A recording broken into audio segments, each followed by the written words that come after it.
It always surprises me how little we hear of fights breaking out backstage between wrestlers at wrestling shows.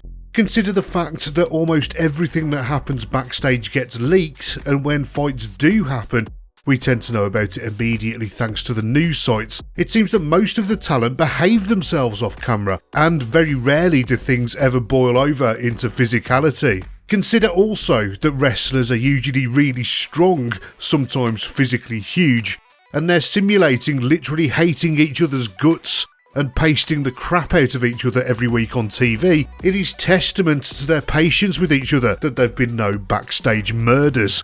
However, that's not why we're here today. We're here to look at 10 rare instances when things did resort to physical violence backstage, and on one occasion, someone was almost killed.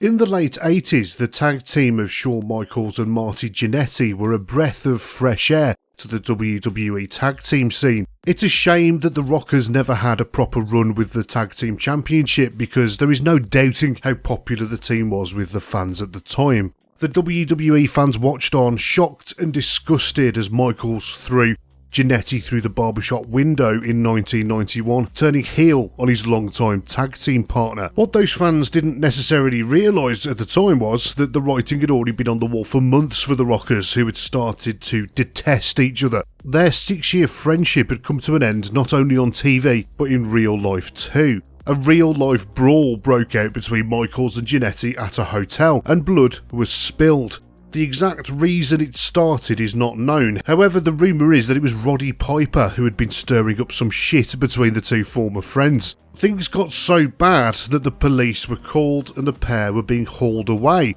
just as Randy Savage was arriving in the hotel lobby. Savage asked the cops what was going on, and when they explained, Savage quickly improvised that the boys were just practicing for their wrestling match. Incredibly, the police bought this explanation from Savage, and they agreed to let Michaels and Jannetty go after Savage agreed to sign some autographs for them. What a good guy! After the fight, the relationship between the Rockers broke down even further, with Michaels threatening to quit. Luckily, he didn't, but this would just be the beginning of Michaels' bad behaviour throughout the 1990s. The more you know about Vincent Kennedy McMahon, the more you realise that he might just be the boss from hell. It was 2010 and John Cena, Kofi Kingston and Chris Jericho had been invited on Vince McMahon's private jet to travel to a WrestleMania 26 press conference in Nashville, Tennessee. According to Chris Jericho, everyone on the flight had got drunk on the free Jack Daniels whiskey that had been flowing, and when the plane landed, they were pretty much shit-faced. The banter between the boys was also flowing, with McMahon even chipping in with the side swipe to Kingston. "Maybe you'll get over one of these days," McMahon quipped, referring to Kingston's popularity, or lack thereof, with the WWE fanbase at the time. Kingston didn't react to McMahon's comment, but Jericho knew exactly what McMahon was up to. Jericho explained to Kingston that McMahon was testing him to see whether he would stand up for himself and fight back.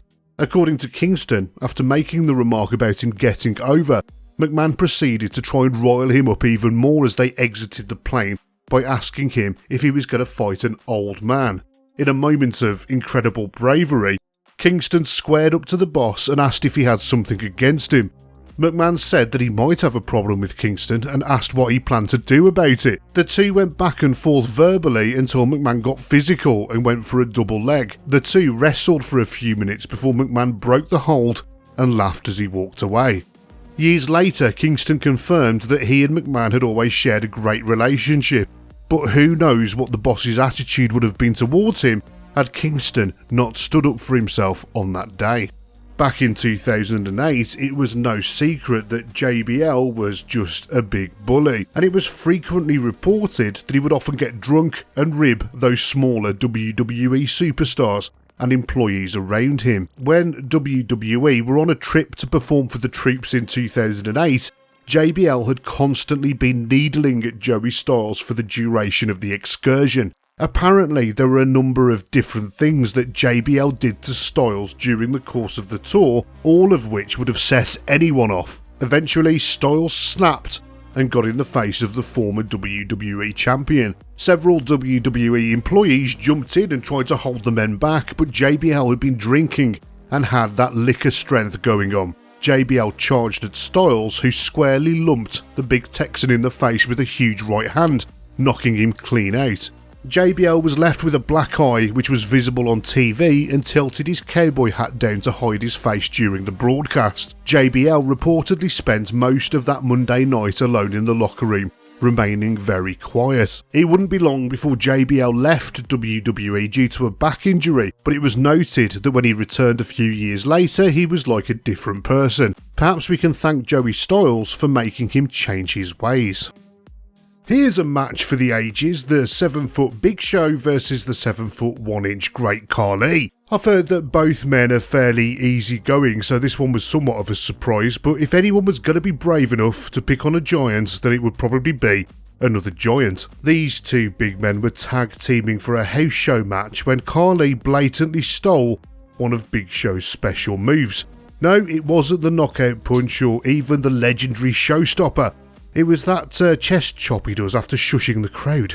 Backstage, Big Show confronted Khali before cracking him with a big right fist to the jaw. Of course, Khali threw a punch back before the situation turned into a brawl. Big Show left his vertical base when he tripped over a chair and Khali dropped on top of him. The next night, Vince McMahon made Big Show apologise to Khali for throwing the first punch. Like all that isn't hilarious enough, years later in an interview, Khali claimed that the Big Show ended up weeping in a corner after the confrontation. A feud dating back years came to a head in 2003 when Chris Jericho ended up back in the same locker room as Goldberg. Goldberg first pissed Jericho off in 1998 when Goldie was the face of WCW and Jericho was trapped under WCW's infamous glass ceiling, despite being one of the best wrestlers on the roster. Goldberg didn't want to work with Jericho, considering him a comedy character at best, and wouldn't give Jericho the match that he wanted, despite Jericho having already appeared on TV calling him out. Jericho took the best decision of his career a few months later and went off to WWE, never expecting to see Goldberg again. 5 years later, WCW had gone under, and WWE signed Goldberg up to a multi-million-dollar contract, placing him in the same locker room as Jericho yet again. Jericho got word that Goldberg had been talking about him behind his back, saying that he was too small to be a main eventer. Speculation in the years since says that it might have actually been Kevin Nash causing the trouble backstage by spreading rumours. Either way, Jericho confronted Goldberg. Heated words were exchanged and Goldberg started ranting about how Jericho had been burying him in online interviews. Goldberg grabbed Jericho by the throat before Jericho threw him to the ground and got him in a front face lock. No doubt Jericho had picked up a few shoot submission moves thanks to his time in Japan. Both men eventually made it back to their feet before Goldberg pushed Jericho through a locker room door into an area full of waiting fans. Jericho would later say that they ended up managing to have a working relationship together down the line. Back in the mid-2000s, it was an open secret backstage in WWE that John Morrison's girlfriend, Melina, was also getting knocked off by Big Dave Batista on the regular. Morrison was understandably upset at the arrangement but didn't know what to do to fix it. On the annual European tour, the other boys backstage decided that they couldn't allow this to continue, and so Melina was taken to Wrestler's Court over the matter. The Wrestler's Court was a concept thought up by the talent to fix problems amongst them and get issues out in the open.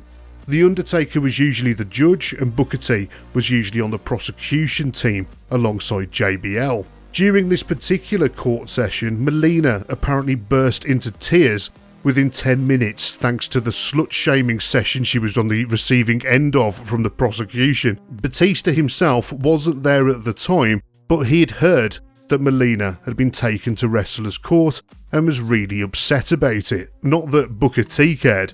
It was accepted that Batista had become arrogant and had stopped respecting the other wrestlers backstage. It would be another few weeks before all of the wrestlers and Batista were back in the same place, as they converged on a mansion in California to shoot an ad campaign for SummerSlam. In his book, Booker T recalled, "I remember being out in the pool with Tatanka and then Dave Bautista shows up and it was almost like a cloud coming over the nice beautiful scenery. What ticked Bautista off with me was that I was always vocal with things. At this shoot I told Bautista, hey man, let's just get this out in the open. I really don't like you really don't like me, but we've got to work together. It's our jobs. We've got to go out and perform together, you know what I mean?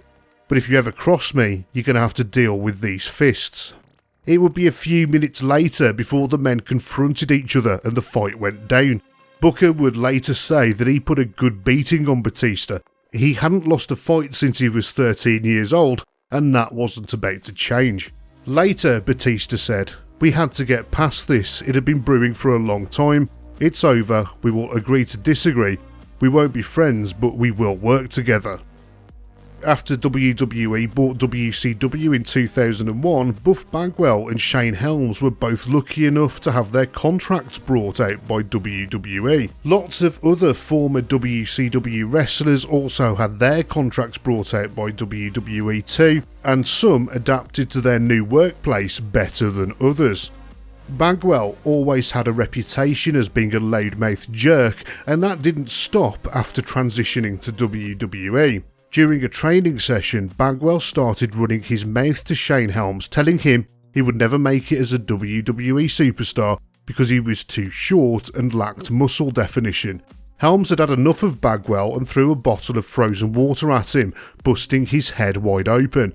Helms then repeatedly punched the back of Bagwell's head, trying to knock him out cold. Bagwell was already skating on thin ice with WWE officials backstage, keeping in mind that he'd only recently had his mother call Titan Towers to let them know that he wouldn't be coming into work that week. The brawl that took place between Curt Hennig and Brock Lesnar in 2002 was at 35,000 feet. It was on the so-called plane ride from hell, where a number of terrible things happened and resulted in the firing of some wrestlers, a lawsuit being filed, and a complete change in the way WWE transported its wrestlers from country to country. In short, the roster was flying back from the UK after a European tour, and they were all off their heads on drink and drugs. Curt Hennig, aka Mr. Perfect, was a known prankster who had only recently rejoined WWE, and Brock Lesnar was still a fresh-faced youngster, yet to fully realise his status as WWE's final boss. Hennig was drunk and challenged Lesnar to an amateur wrestling match on the plane. To add a bit of rivalry, they were both established amateur wrestlers and both from Minnesota. Lesnar was hesitant but egged on by other wrestlers on the plane who advised him to take the fight because if he didn't, he'd be labelled a coward. Lesnar accepted and then managed to take Hennig down multiple times. Jerry Lawler was watching on, and he has maintained that the men were forcibly ramming into the emergency door, which was quite rightly making everyone else on the flight very nervous indeed. In the end, the tussle between Lesnar and Hennig would be one of the least problematic things to occur on that flight. Fast forward 14 years and a lot of water had gone under the bridge for Brock Lesnar. If anything, Lesnar had become an even more terrifying force in wrestling, and God knows why anyone would have ever wanted to square up to him for real. It was at SummerSlam in 2016 when Chris Jericho decided to pick that fight. At the time, Lesnar was on his second run in WWE and being booked to the moon. He'd just won his main event contest against Randy Orton by smashing his elbow into his head and making him pour with blood. Jericho didn't realise that the elbow strike utilised by Lesnar was the planned finish to the match because blood was banned at the time. It was reported that Jericho and Lesnar had to be pulled apart on two separate occasions that night, once by Triple H and later by Vince McMahon. Despite being concussed after his match with Brock Lesnar, Randy Orton advised Jericho that it was the planned finish to the match and to back off. Of all of the fights mentioned so far, only one can truly be described as infamous.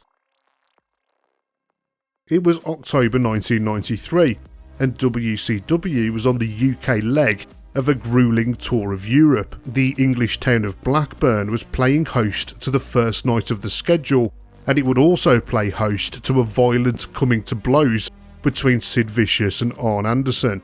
After a long journey across the pond, a few of the boys were drinking in the hotel bar. It was said that everyone was initially in really good spirits. As the beer flowed, Anderson overheard Vicious insulting Ric Flair in a conversation with another wrestler. Famously, Ric Flair and Arn Anderson were like brothers. They'd spent years together in the Four Horsemen, one of wrestling's most revered factions. Anderson stepped in to defend Flair, and before long those beers were going up in the air and Anderson was threatening Vicious with a bottle. Sense prevailed momentarily and the two men went their own separate ways off to their hotel rooms to cool down. It wasn't long before Vicious decided he wasn't done. He broke off a chair leg and headed to Anderson's hotel room. After feigning a handshake, Sid smashed the chair leg over Anderson's face and the brawl spilled into the corridor outside the hotel room. Anderson tried to stab Sid with a pair of scissors. The two men fought over the scissors, with Vicious eventually grabbing the blades and stabbing Anderson 20 to 30 times, resulting in an ungodly amount of blood pouring out of Anderson. Luckily, Vicious managed to miss any of Anderson's major arteries or organs. The men eventually forgave each other, although it's still a subject that Anderson tries not to talk about. Upon landing back in the US, Vicious was fired by WCW.